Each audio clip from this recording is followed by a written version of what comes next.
perkenalkan nama saya Belinda Dwi Maharani dengan NIM 2024-779. Nah, hari ini kita akan membahas soal akuntansi manajemen 2, yaitu UAS Ganjil 2019-2020. Soal ketiganya yaitu segmented reporting, performance, evaluation, and cost volume profit analysis. Sebelum itu, kita baca soalnya terlebih dahulu ya. PT IMI bergerak dalam bidang manufaktur, memproduksi 3 jenis sepatu, yaitu untuk wanita, pria, dan anak, di mana total penjualan gabungan sebanyak 500 unit selama tahun 2018. Nah, informasi terkait sebagai berikut. Nah, karena kita mau bikin segmented income statement, hal yang kita perlukan itu adalah sales revenue, variable cost, dan fixed expense-nya. Nah, kita buat kopnya dulu nih teman-teman. Ada PT IMI, terus segmented income statement for the year ended Desember 31, 2018. Nah, pertama yang kita cari adalah sales revenue. Di sini di soal dikasih tahu kalau misalnya harga per unitnya itu untuk produk wanita 150.000, untuk pria 100.000, dan untuk anak 125.000. Nah, kalau kita mau cari sales revenue, itu kan rumusnya berarti selling price dikali sama unit yang terjual. Nah, di sini juga udah dikasih tahu ada komposisi unit terjualnya. Untuk yang produk wanita itu 25%. Berarti tadi kan kita udah tahu nih total penjualannya itu 500 unit.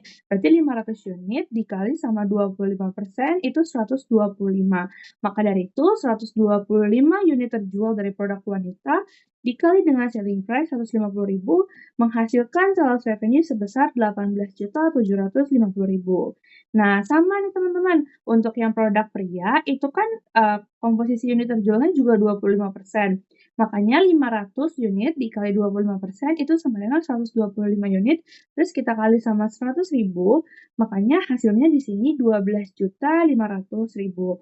Nah, untuk yang produk anak itu dia komposisi unit terjualnya 50%. Berarti dari 500 unit ini dikali 50% sama dengan 250 unit, kita kalikan sama harga per unitnya itu 125.000.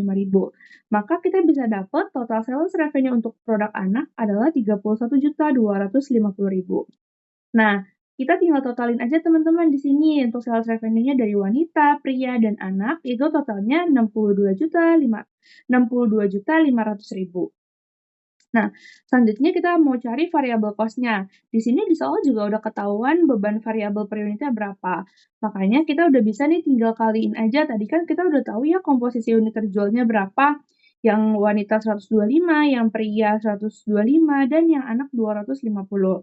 Maka dari itu, beban variabel per unitnya ini tinggal kita kaliin saja sama unit yang terjual. Makanya 65.000 dikali 125 itu akan menghasilkan variable cost untuk wanita sebesar 8.125.000 dan untuk yang produk pria itu 45.000 dikali sama 125 menghasilkan 5.625.000 dan untuk yang produk anak itu kita tinggal kaliin 50.000 dikali sama 250 hasilnya adalah 12.500. Nah, setelah kita udah tahu nih sales revenue-nya berapa dan variable cost-nya berapa, kita tinggal kurangin aja untuk mendapatkan contribution margin. Jadi untuk totalnya tadi kan untuk variable cost itu kita totalin ya dari produk wanita, pria, dan anak menghasilkan 26.250.000. Maka dari itu untuk kita dapat contribution margin tinggal 62.500 kita kurangi sama 26.250.000. Hasilnya kita dapat 36.250.000. Sama untuk yang produk wanita juga tinggal dikurangi saja sales revenue-nya dikurangi sama variable cost, maka contribution margin untuk wanita sebesar 10.625.000 dan produk pria sebesar 6.875.000 dan anak 18.750.000. Nah, di soal ini nggak dikasih tahu teman-teman traceable cost-nya berapa, jadi cuma dikasih tahu aja fixed expense-nya selama tahun 2018 sebesar 21.750.000. Berarti kita nggak perlu bikin traceable cost-nya ya, kita tinggal masukin aja fixed expense-nya sebesar 21.750.000. Nah, untuk dapat net operating income, kita kurangin aja contribution margin dikurangi sama fixed expense. Makanya 36.250.000 kita kurangi nih sama 21.750.000. Maka kita akan dapat net operating income sebesar 14.500. Nah, kita masukin unit sold-nya, itu tadi ada 500, 125 dari produk wanita, 125 dari produk pria, dan 250 dari produk anak. Nah, untuk dapat sales mix, kita tinggal bagi aja nih ketiga komponen ini, dengan pembagian yang terbesar sehingga mereka bisa menghasilkan sales mix sebesar 1, 1, 2 karena dibagi rata 125 gitu.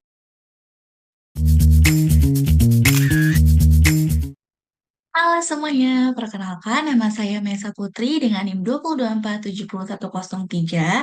Di sini saya ingin melanjutkan untuk jawaban soal yang telah dijawab sebelumnya oleh teman saya yaitu Belinda.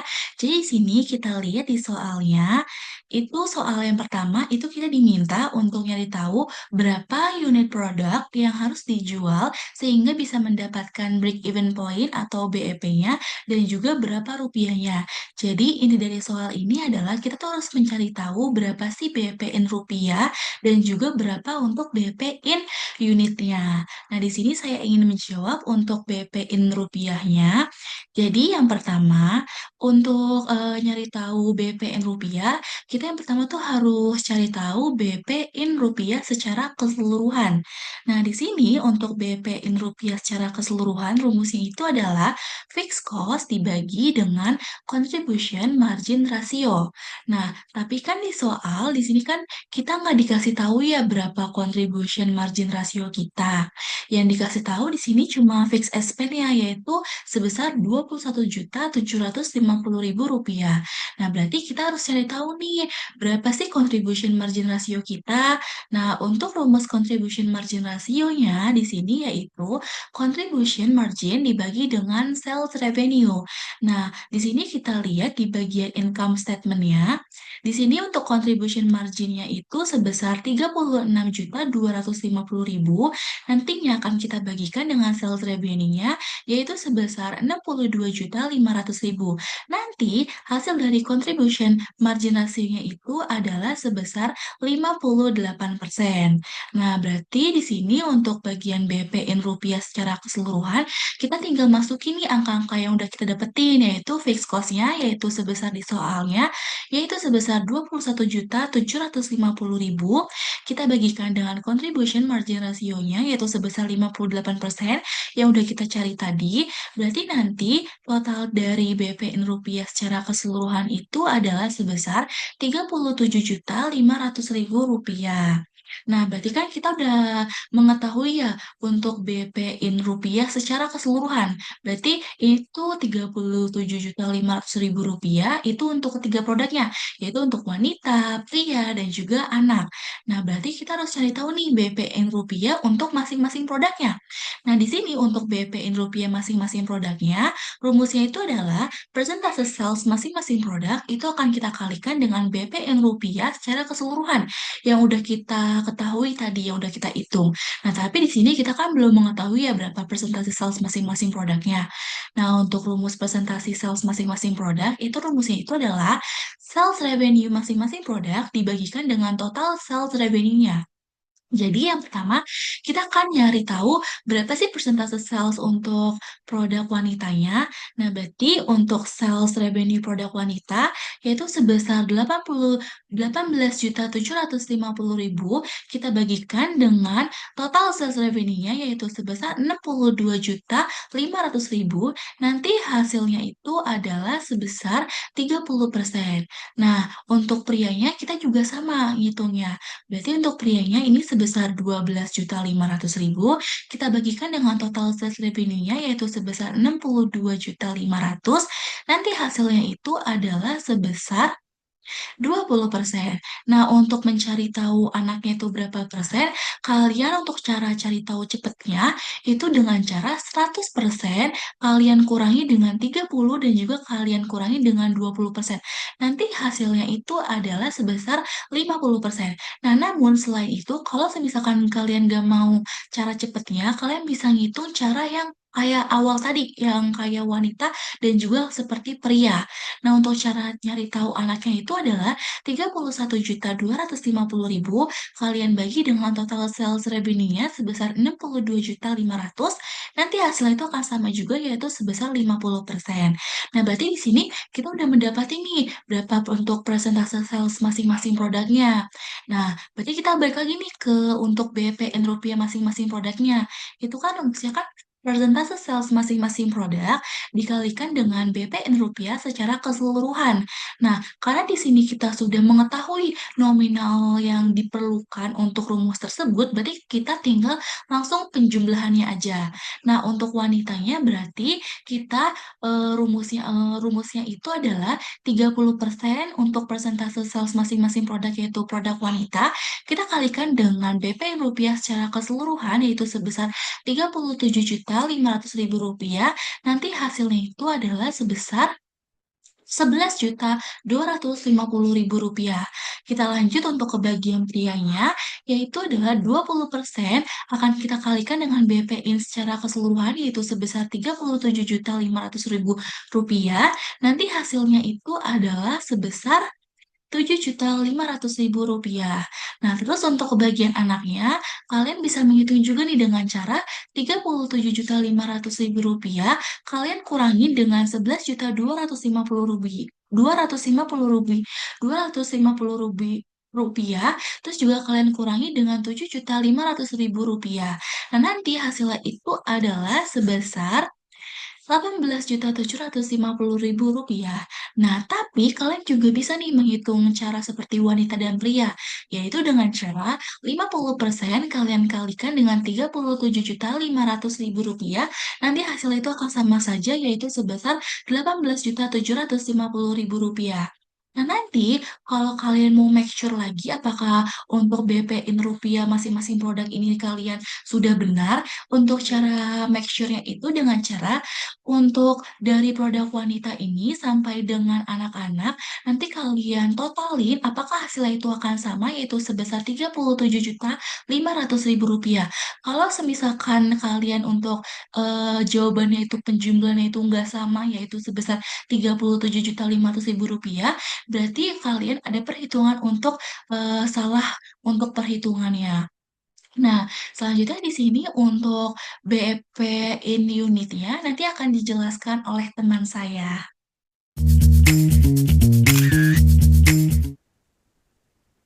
Halo semuanya, perkenalkan nama aku Jian Hanifah Zakia Pamungkas dengan NIM 2024-778. Jadi kali ini aku akan membahas soal UAS Ganjil tahun 2019 tahun 2020. Di nomor 1 itu ada soalnya yaitu berapa unit produk yang harus terjual sehingga mendapatkan break even point atau BEP. Nah, jadi berarti kan di sini kita harus ngitung BEP in unitnya dulu kan. Nah, sebelum kita menghitung BEP in unit, kita bisa cari dulu CM per unitnya, di mana CM per unit didapatkan dari contribution margin dibagi dengan unit sold-nya. Nah, bisa kita lihat di income statement-nya. Jadi di sini ada contribution margin, kita ambil yang totalnya yaitu sebesar 36.250.000. Nanti kita bagi dengan unit sold-nya. Di soal juga ada dikasih tahu kalau unit sold-nya itu adalah sebesar 500. Berarti nanti 36.250.000 dibagi dengan 500 sehingga akan menghasilkan 72.500. Lalu selanjutnya baru kita cari BPN unit secara keseluruhan, di mana BPN unit secara keseluruhan itu ada rumusnya fixed expense dibagi dengan CM per unit. Nah, di sini kita bisa lihat fixed expense di soal adalah sebesar 21.750.000. Lalu nanti dibagi dengan CM per unit yang udah kita cari sebelumnya yaitu sebesar 72.500. Nanti akan menghasilkan 300. Lalu selanjutnya baru kita bisa menghitung BEP in unit untuk masing-masing produknya. Nah, rumusnya itu adalah BEP in unit secara keseluruhan, yaitu 300, dibagi dengan total unit sold, yaitu 500, dikali dengan masing-masing unit sold per produknya. Nah, pertama kita mau cari dulu nih yang wanita itu berapa. Berarti nanti rumusnya adalah 300 dibagi dengan 500, lalu dikali sama 125, sehingga akan menghasilkan 75. Nah, sekarang untuk pria, yaitu dia sama rumusnya 300 dibagi dengan 500 dikali dengan 125. Nah, sekarang untuk yang anak-anak, berarti dia 300 dibagi dengan 500 dikali dengan 250, sehingga akan menghasilkan 150.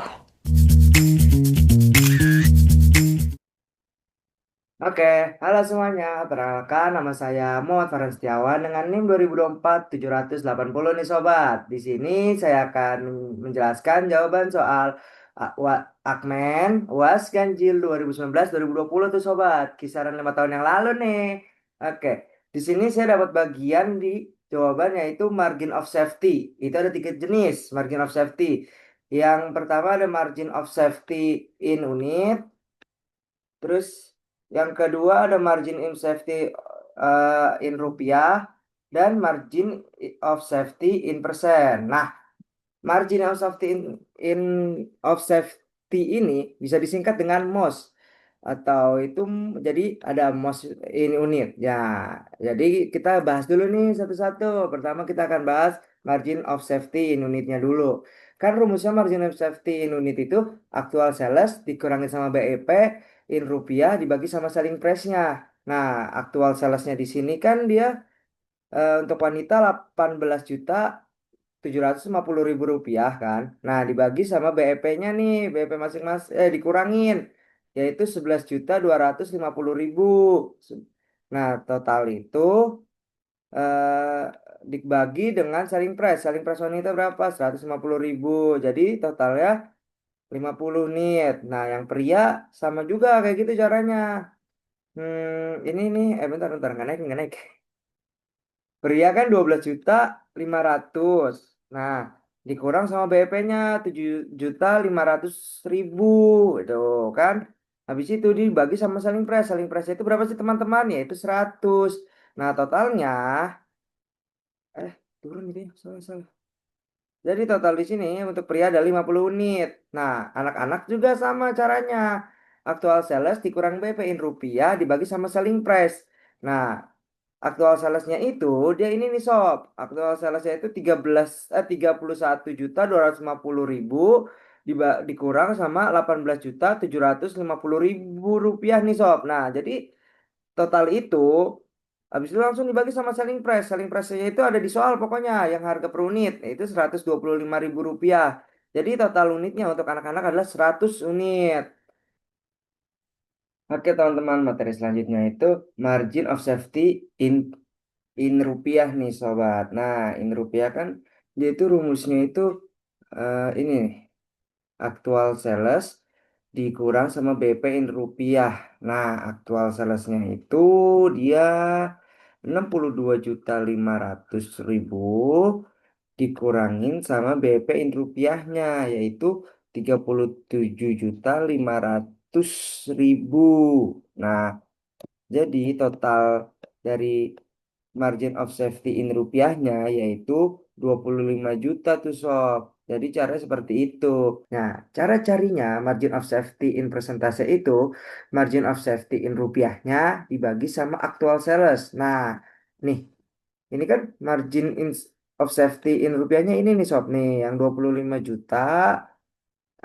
Ini MOS in rupiahnya. Nah, terus dibagi sama aktual sales. Nah, aktual salesnya itu ada di tabel ini nih dia nih. Nih, 62.500. Nah, kita bagi hasilnya kan jadi 0,4 ya sobatnya. Nah, 0,4 itu kan masih desimal.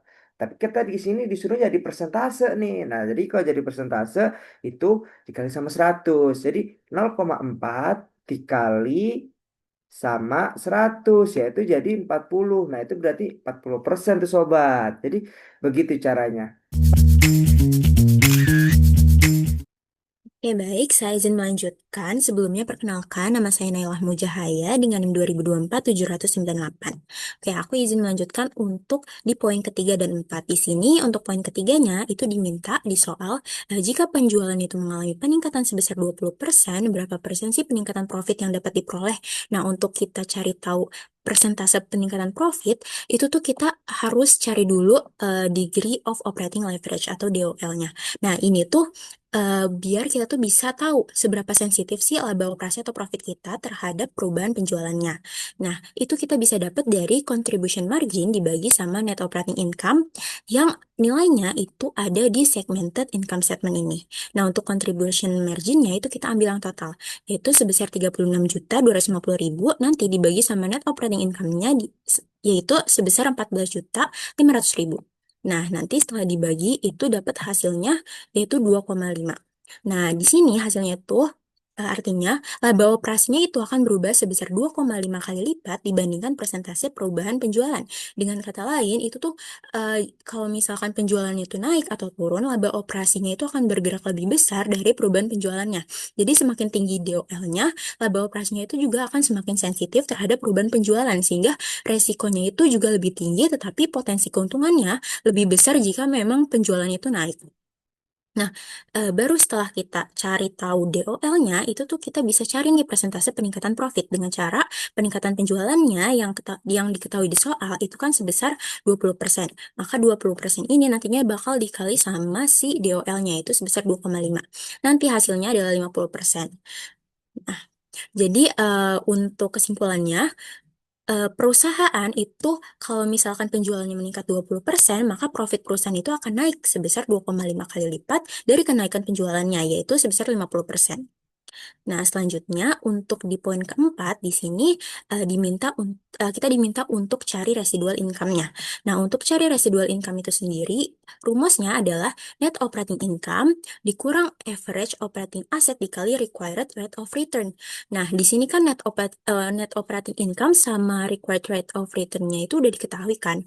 Kalau net operating income kita tinggal lihat aja dari segmented income statement-nya. Terus kalau misalkan yang si required rate of return itu kita lihat dari soal yaitu sebesar 17%. Nah, yang belum diketahui itu kan average operating asset. Nah, berarti kita harus cari tahu dulu. Nah, cari tahunya itu kita manfaatin rumus si ROI atau return on investment, di mana rumusnya itu adalah net operating income dibagi sama average operating asset. Nah, karena kita pengen cari tahu average operating asset, berarti kita tinggal pindah ruasin aja rumusnya, nanti didapat jadi net operating income dibagi sama ROI-nya. Nah, untuk net operating income, itu kan kita dapatnya dari si segmented income statement ini kan. Nah, itu tuh sebesar 14.500.000. Nah, untuk yang si ROI-nya itu ada di soal. Di sini di soal dikasih tahu ROI-nya sebesar 25%. Nah, maka dari itu nantinya tinggal dibagi. Hasilnya bakal didapat 58 juta, 58 juta. Nah, untuk residual income-nya ini bisa langsung kita carikan. Nah, net operating income-nya itu kita masukin sebesar 14.500.000 yang tadi, habis itu dikurang sama si average operating asset-nya yang tadi kita cari sebesar 58 juta dikali required rate of return-nya, yaitu sebesar 17%. Nah, nanti hasilnya itu bakal 4.640.000. Nah, di sini kan RI-nya itu menunjukkan angka yang positif kan. Nah, ini artinya laba yang tersisa itu masih lebih besar dari modal yang digunakan. Yang mana hal itu menguntungkan dan menambah nilai bagi perusahaan.